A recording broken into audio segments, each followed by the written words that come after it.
Effortless manifesting. Is it actually possible? Is this actually a thing? Or is it just clickbait? Today, we're going to dive into this, and I want to talk about a perspective change that you can make for real. No clickbait, no holes barred. We're going to get into the raw, honest truth of this. So welcome, fellow Voyagers. Jess here with Odyssey Human. Here today to help you hack through the jungles of consciousness so that you can discover the hidden treasures inside of you. My friends, it's all there, ready and waiting to be activated by you, through you, and for you. If that sounds good, subscribe, join us on the channel. We'd love to have you. And who am I? I'm Jess. I'm a manifestation coach and a neuro-linguistic programming master practitioner. What does that mean? That's a personal trainer for your mind. And I want to bring manifesting out of the clouds and into reality for you and make it as practical as possible. If you'd like coaching with me, details in the description box below. So if you have been watching my videos the last few weeks, I've started shifting in my thinking and my own life experience, which I often teach the lessons I'm actively learning on this channel. I have started really leaning into not fixating so much on outcomes. And if you hear that and you cringe, maybe this video isn't for you, but maybe the bigger truth is it actually really is for you. And this is the linchpin to everything. As someone who has created amazing stuff in my life, I've written a book, I've traveled the world, I went down to Antarctica and was a first responder down there. I've done some really amazing things in my life. I'm very grateful for my own perseverance, but I've accomplished a lot of outcomes that I had put on a pedestal. And let me tell you this. Outcomes are fleeting. They're a fleeting experience. When you accomplish a big life goal that you've been wanting for a really long time, the high doesn't last very long. I'm going to be really honest with you. It lasted for me maybe a week maximum. That was it. And then I was like, okay, what's next? What's next? So I think we overvalue the fulfillment that we are going to feel when we reach the outcome. And we severely undervalue the fulfillment that we should be feeling day to day, moment by moment. Because when you think about the proportion of an outcome versus the process to get to that outcome, 99% of your life is in process. It's the active process of working towards a goal, taking the steps towards a goal, doing the things necessary, getting the education, meeting the people, the journey. It's the journey towards the destination. The actual stagnant, standing on top of the mountain, planting the flag and being like, I did it. That's a tiny, tiny, tiny, tiny, tiny sliver of your life. If you can contextualize it like that and have that realization. If we hold off on fulfillment because we don't have something, because we don't have that outcome, that moment on top of the mountain where we're like, yes, I got it. It's mine. It's done. It's finished. We're missing our own lives. We're missing the goodness and the abundance that's around us. And boy, have I been stepping into the abundance stream. And I really attribute it, again, to this letting go of the fixation on outcomes. I was someone, until very recently, really fixated on specific outcomes. I did not want to hear that I could not have the exact thing I wanted. But again, you want that exact thing, but the joy you're going to feel from that exact thing is going to be so fast.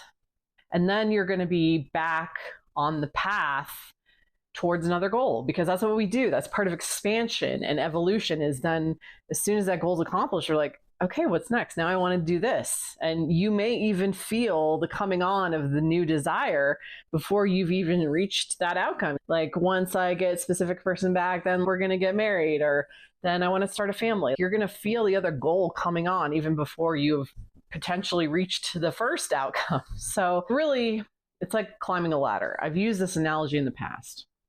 If you look up the length of the ladder and it's a tall ladder, or if you're at the top of the ladder and you're looking down, it can get frightening, the distance. But the thing to do is focus rung by rung, step by step. Keep your eyes on the rungs. Keep your eyes on the rungs, one at a time.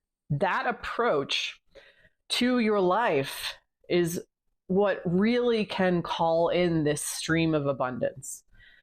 Can you find fulfillment in climbing the rungs? Can the journey be enough for you? This is really what I've found is what just brings in these sweeping outcomes as quickly as possible. Because when your attention is tied up on just enjoying the journey and climbing that ladder and being like, wow, like this rung is really sturdy and I really like climbing. And from this vantage point, I can see the treetops, or just appreciating where you are in each step of the journey and savoring it. The outcomes come so fast, like they just are upon you. You suddenly are at the top of the ladder or the bottom of the ladder, depending on which way you were climbing. Again, I stopped caring so much about specific outcomes because I was done abandoning myself and wanting. I was done working so hard. I was done trying so hard to convince myself that I was what I wanted to be already. It really comes down to, what are the facts about you? You are allowed to determine the facts about you. These are the facts about me. I am a woman. I am successful. I get to decide this. I get to just decide it outright and say, this is what is factual about me, and not have to legitimize it to anyone else, because I am the only one who has the whole story on me. And I just live into them. I just decide them and live into them. And I always thought the simplicity of that sounded like, yeah, but where's the effort part? I was so used to working hard to get to where I wanted to go. But that working hard to get to where I wanted to go, again, was throwing away the value of the journey. And so this is the perspective shift I would like to offer you. I got tired. I just got tired of fixating and worrying so much about the pieces that I ultimately felt were out of my control. I've done years and years of manifesting. And again, sometimes things didn't come through the way I thought they would. But could I appreciate the things that did come through? And as soon as I made that perspective shift of just being cool with life, accepting what comes your way, because the more you do that, you're going to find like the bigger and better the abundance that comes in to you, where you really thought that particular outcome was going to make you happy. And when you release that fixation, you release the dependency on that particular thing and allow yourself to just be open to the flow of life, there's so much, so many things to naturally just enjoy and savor, and so many surprises. Life will become bigger and better than you ever expected. And that is a scary thought when you really, really have pinpointed your fulfillment on a specific outcome. But again, I ask you, do you want to stay in that place of keeping yourself separate from the best parts of your life? Having such a focus on this one thing that until it arrives, you're not going to be happy, that you keep yourself in unhappy states for months, for years. That's what I want to ask you. Is it worth it? Is it worth it? As someone who has spent months and years waiting on a specific person, waiting on a particular outcome, waiting on things, I decided that wasn't for me. It wasn't worth it anymore. So effortless manifesting comes down to stopping manifesting, really. Stopping whatever processes or techniques you're using and fully embracing life as it is. Becoming so whole and complete and fulfilled as you are that you embrace the things that come to you. And the amount of abundance that then comes in, this is the paradox. The amount of abundance that comes to you in that state is honestly mind-blowing. I spoke at a conference this week. It was a quick talk. I only had a set amount of time on stage. It was a very short window. And I had practiced and I was ready and I was excited and I looked amazing, and I got up on stage and my nerves got the best of me. I knew walking off, I hadn't totally nailed the talk. It was only at about 80%. I was shaking when I was up there. I knew I wasn't the full force of everything that I could bring because it was a really large room. There were about 500 people in it.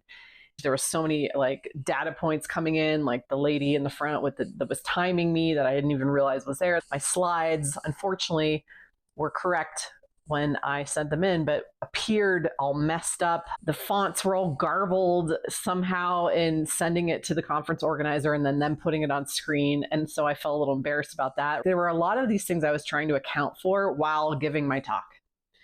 And I stumble out of the talk and I'm like, oh my God, I screwed that up so bad. I was so embarrassed of myself because I knew I could perform better.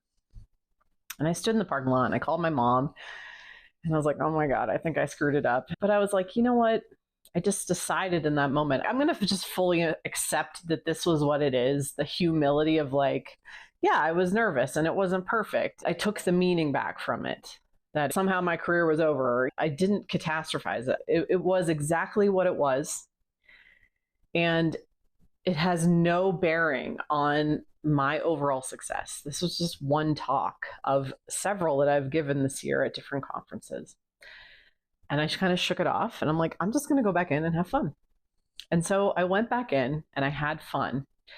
And that was the perspective shift that I made. And you know what happened from just accepting, okay, this outcome is what it is. Was this a specific outcome I wanted? No. I had people constantly approaching me for the rest of the day. Oh my God, your talk was amazing. I loved it. And I said, could you tell I was nervous? And they're like, no, I couldn't tell that at all.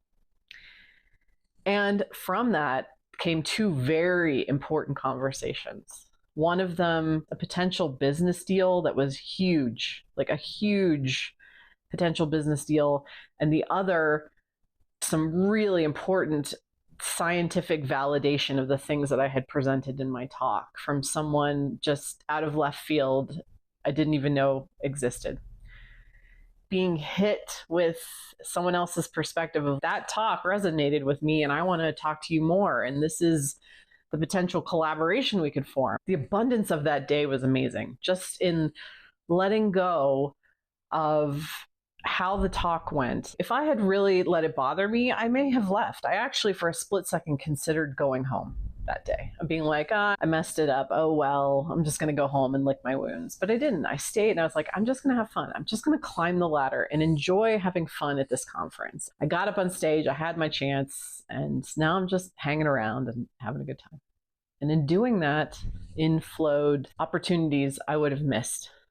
I want you to do the same thing. Lean into the surprise of life. Lean into the abundance that comes from enjoying the journey and accepting it, whatever comes at you, just accepting it with open arms, that radical acceptance. That is effortless manifesting. I've done the same thing with my dating life. I have completely transformed my dating life and just the abundance of awesome potential partners that I'm meeting and my interactions with them. There's such a richness to it and just enjoying dating. And so many people, they frame dating as like this horrible, soul-crushing thing. I'm just enjoying meeting people. That's why I'm there. And because of that, some really like good quality guys coming into my orbit. There's so much goodness and fulfillment in the rungs of those ladder. Can you find the joy and the peace and savor the journey? Base your fulfillment on that. But just an openness to whatever is coming in and an appreciation for what you are, a true, genuine appreciation. I'm not one to shove appreciation or gratitude down anyone's throats. I think it needs to be genuine. So that is really the key to effortless manifesting that I have found. But if you've found something different, I would love to hear from you. Drop a comment below. Let me know what you've found to effortless manifesting. How have you arrived at that spot? And if you need a tool to help you make emotional mastery easy, simple, automatic, grab that below. It's available for free in every one of my videos. And thanks for watching, guys. I'll catch you in the next one. Bye.